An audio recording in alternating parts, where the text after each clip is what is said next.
Mr. Glad stepped onto the road and his feet marched on the jet-black tarred road. The twitter of birds on the adjoining trees then stopped.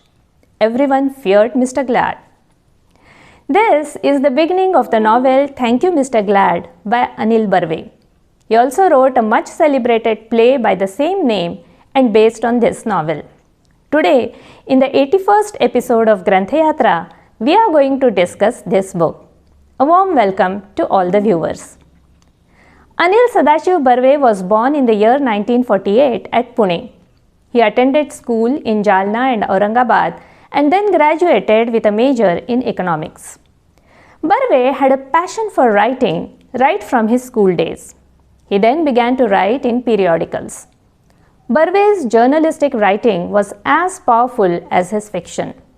His newspaper columns on the Naxalite movement in Andhra Pradesh, Bangladesh war, and on the Chasna coal mine disaster had a great following.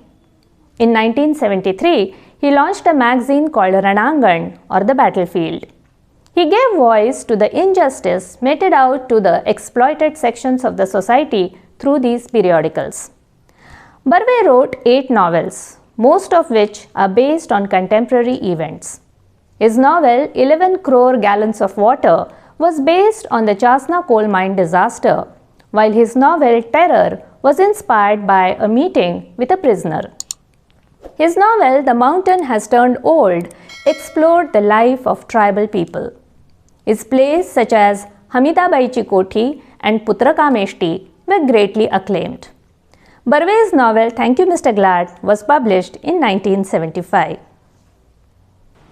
This is a tale of the conflict between Mr. Glad, the Anglo-Indian Superintendent of Rajmahendri Central Jail, and Veerbhushan Patnaik, a Naxalite revolutionary on death sentence.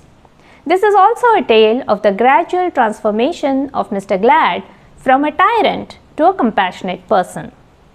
At the beginning of the novel, Mr. Glad strikes such fear in his fellow beings that all prisoners, including the black cap, who had lived in 12 jails, and the red cap, who had escaped from scores of jails, would shiver uncontrollably in his presence.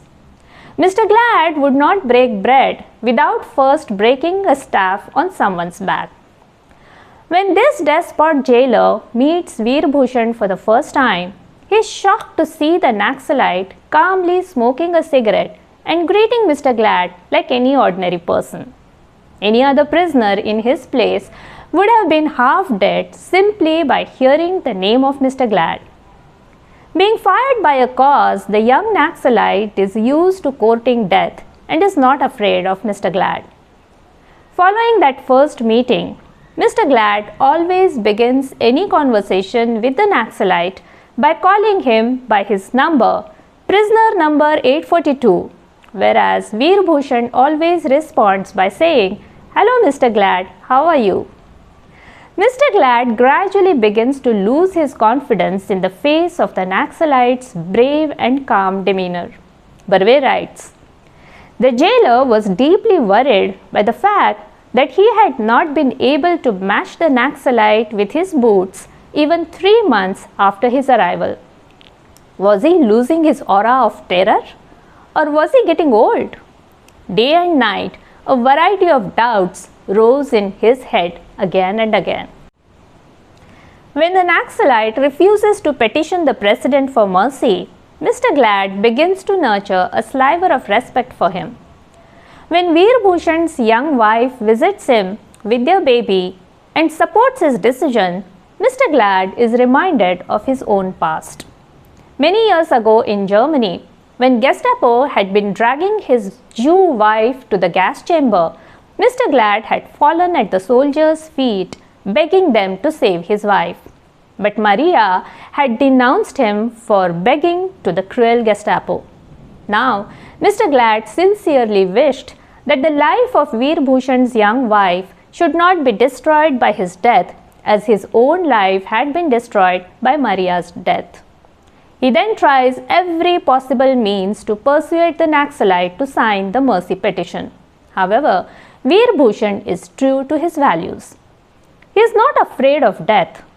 He prepares a will expressing the desire that instead of wasting his body by hanging him till death, the state should make arrangements to retrieve his organs while he was still alive and give them to poor, needy patients until the point where such loss of organs would cause his death. Being a trained surgeon, Veerbhushan knows the value of a human body. His will totally stumps Mr. Glad. Barve writes, "With every letter of the will, the hatred in Mr. Glad's mind began to melt." Barve skillfully portrays this transformation of Mr. Glad's mind while in the company of the Naxalite. He begins to feel compassion for the prisoners who knowingly committed petty crimes to be able to spend the rainy season inside the jail, or women who came there to deliver babies. Actually, Mr. Glad had been used to such things in the 28 years of his service.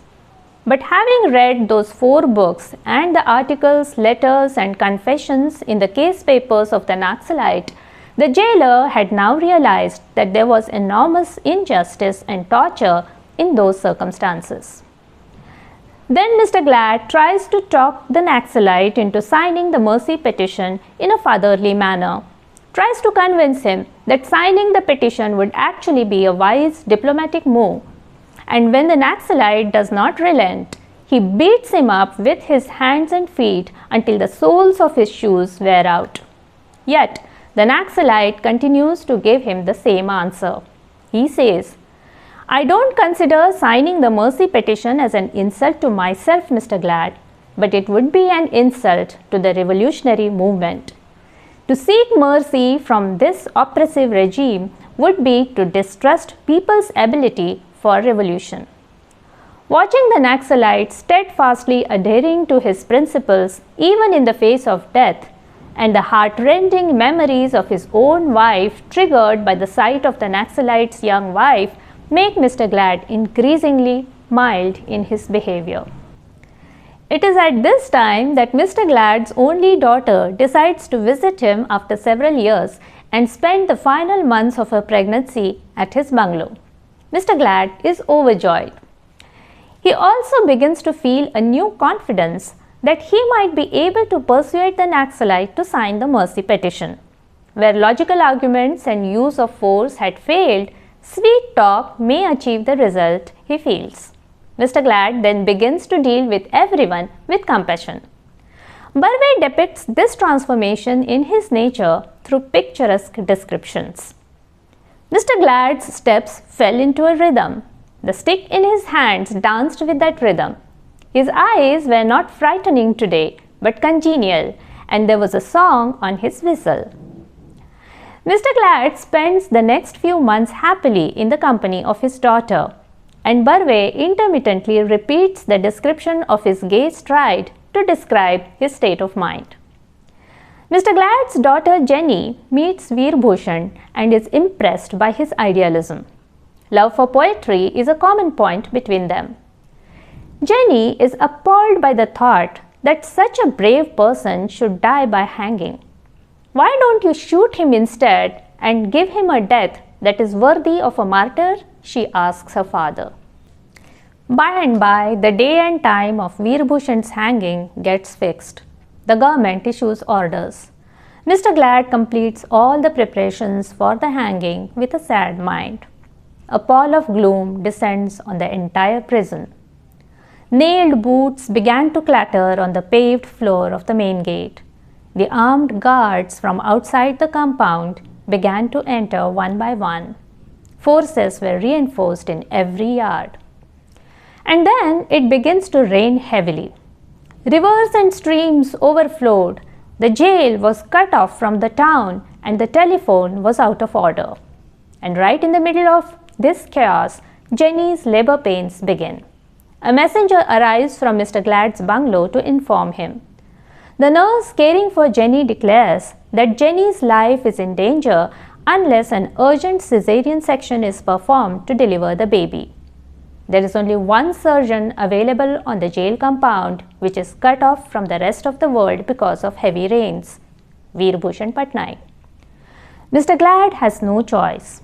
Veerbhushan is woken up from sleep 4 hours before the intended time of his hanging and is requested to carry out a caesarean section on Jenny.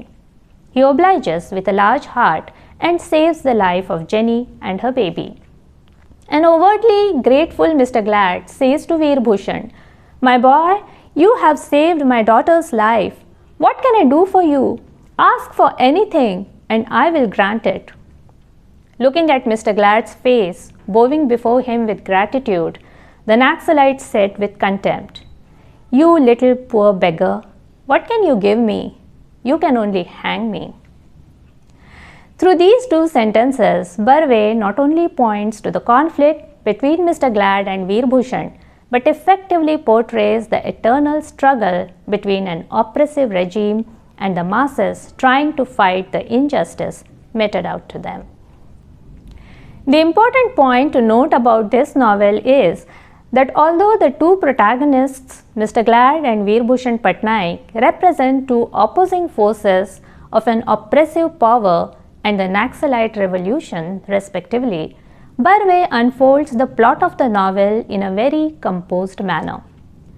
Neither of the opposing parties acquire melodramatic hues at any point, nor does the writer support any particular ideology. That is the reason why this novel never turns didactic.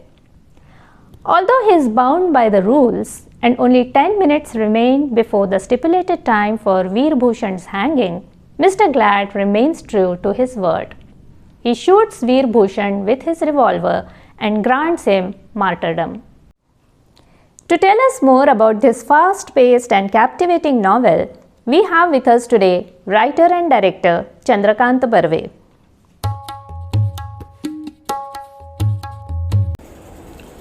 नमस्कार मंडळी, मी चंद्रकांत बर्वे, अनिल बर्वेचा लहान भाऊ. अनिलबद्दल सांगायचं झालं तर लहानपणापासून म्हणजे आम्ही शाळेत असल्यापासूनच त्याचं वाचन प्रचंड असायचं आणि तो बॉर्न लेखक होता. म्हणजे त्याला हाडाचा लेखक म्हणतात ना तसा. म्हणजे आम्ही शाळेत असतानासुद्धा त्यांनी बऱ्याच काही कथा वगैरे लिहिल्या होत्या. त्या शाळेत वाचल्या जायच्या आणि आम्हाला आवडायच्या, सरांनासुद्धा आवडायच्या. म्हणजे ही आमची शाळेची सुरुवात. त्यावेळेस आम्ही औरंगाबादला होतो.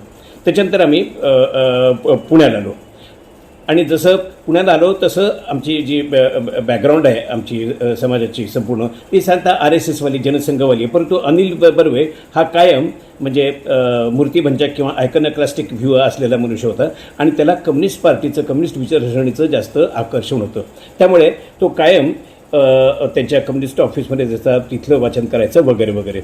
आणि त्यावेळेसुद्धा त्यांनी 2 नाटकं लिहिली की जी राज्य नाट्य स्पर्धेत आम्ही सादर केली. त्याच्यानंतर त्यांनी बरं का अनेक छोटे मोठे पत्रकारिता केली. म्हणजे लिखाण इकडं तिकडं केलं आणि ते सगळं नॉर्मली चांगल्या कथा आणि चांगलं रिपोर्टिंग असायचं. म्हणजे तो सकस असा पत्रकार होता, ही पहिली गोष्ट सिद्ध झाली.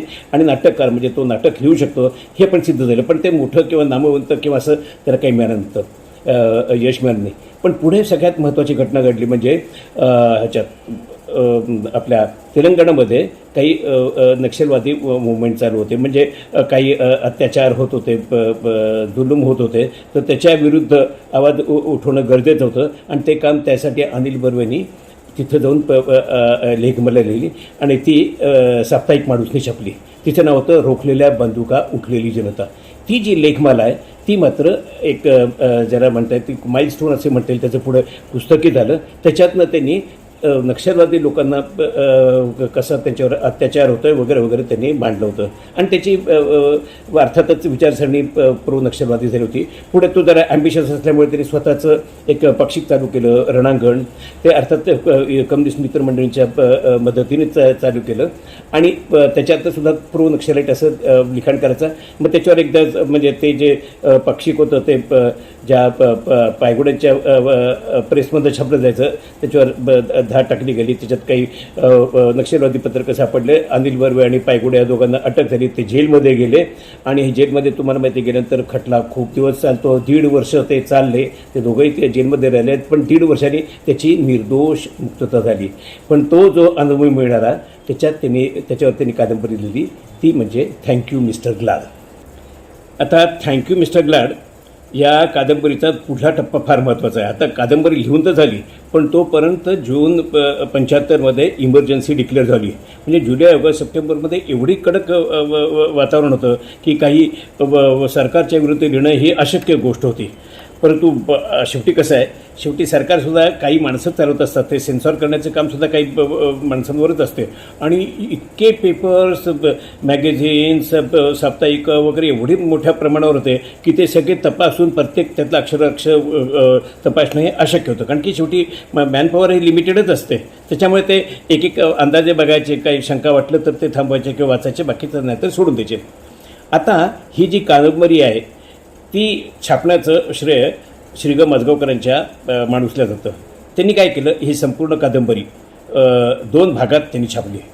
आता पहिला भाग छापला त्यावेळी जर ती कोणाच्या लक्षात आली असते की अरे हे काय, ह्या कादंबरीत तर एक नक्षलवादी, म्हणजे डायरेक्ट नक्षलवादी याच नावाने असा एक हिरो आहे आणि तो सरकारच्या विरुद्ध लढतो आणि त्याचं ग्लोरिफिकेशन आहे, तर ती ताबडतोब तिथल्या तर ती थांबली असती, तो अंक प्रकाशित होऊ शकला नसता. परंतु सेन्सॉरच्या लोकांवर वर्कलोड एवढा प्रचंड असल्यामुळे त्यांनी न बघता ती सोडली आणि तो अंक रिलीज झाला. म्हणजे अर्थात खूप लोकांच्या हातात तो अंक पडला आणि त्याच्यामुळे ती फार चर्चेचा विषय झाला. अरे, सरकारच्या विरुद्ध कोणी एवढं जबरदस्त काय लिहू शकतो? ठीक आहे. आता हा भाग झाल्यानंतर आता म्हणजे सेन्सॉरला कळलं की अरे आपली चूक झाली, एक अँटी सरकार अशी एक जबरदस्त नक्षलवाद्याला रोमाटिसाईज करणारी, त्याचं ग्लोरिफिकेशन करणारी अशी कादंबरी झाली. आता सेकंड पार्ट त्याचा ते आता सेन्सॉरच्या हातात होतं, त्यांना माहितीच होतं की सेकंड पार्ट माणूसने छापला आहे. आता पुढे आता निर्णय असा घ्यायचा होता की तो जर त्यांनी थांबवला असता तर एका सेकंदात तो थांबू शकला असता. मग पहिला पार्ट लोकांमध्ये एवढा त्यावेळेस प्रचारित झाला होता की मग त्याची आणखीन चर्चा झाली असती, तो आणखीन वाचला गेला असता आणि काही यथावकाश कसाही प्रकारे छापून वगैरे इकडनं तिकडनं अनऑफिशियली सेकंड पार्ट गेला असता आणि ती कादंबरी खूपच चर्चेत आली असती. त्याच्यामुळे सेन्सॉरच्या लोकांनी एक असा विचार केला की लेट गो, जणू काही झालंच नाही आहे आणि निग्लेक्ट अँड किल अशा पद्धतीने त्यांनी त्याच्याकडे दुर्लक्ष करून तसाच सेकंड पार्टसुद्धा रिलीज होऊ दिला.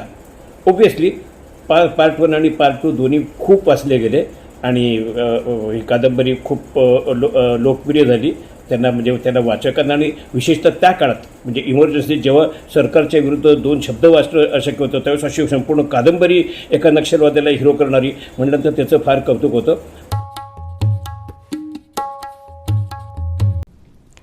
Anil Barve's literature has been translated into Gujarati, Hindi, Odia, Telugu, Malayalam, Urdu and Punjabi. Translations of his plays have been successfully performed across India. Do not let go of any opportunity to watch the play based on the novel Thank You Mr. Glad, and do read the novel in the original. Let's meet during the next episode of Granthyatra to know about the poetry of a very popular woman poet. Until then, keep reading.